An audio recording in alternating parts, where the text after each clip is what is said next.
Intramarket spreads, also known as calendar or time spreads, are where a trader opens one position, either long or short, in one contract month, and then opens the opposite position, either short or long, in a different contract month, for the same futures market on the same exchange. Essentially, intramarket or calendar spreads allow traders to express a view on the expected value of futures at different points in time. By using a calendar spread, traders can express their view on the structure of the forward curve prices.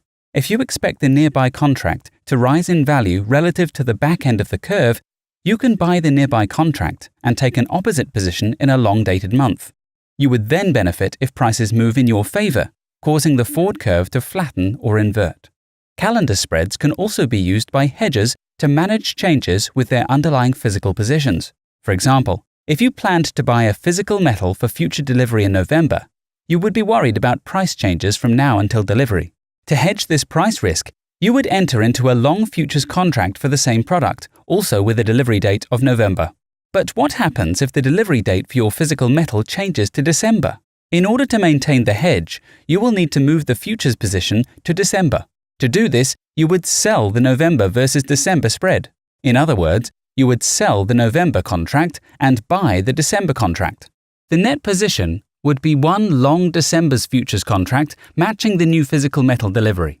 Intra-market spreads offer market participants exposure to the price of a metals contract, but with reduced volatility. Intra-market spreads on futures have lower volatility than the outright futures contracts because the spread tracks the changes in the relationship between the two contracts, rather than the price of the outright futures contract. The risk then becomes the change in the forward curve, rather than price moves up or down in the individual contract price. One of the benefits of spread trading can be the reduced initial margin requirements. Since spread trades are less volatile than outright positions, they tend to require less initial margin. This frees up additional capital that can be deployed in other areas at your discretion.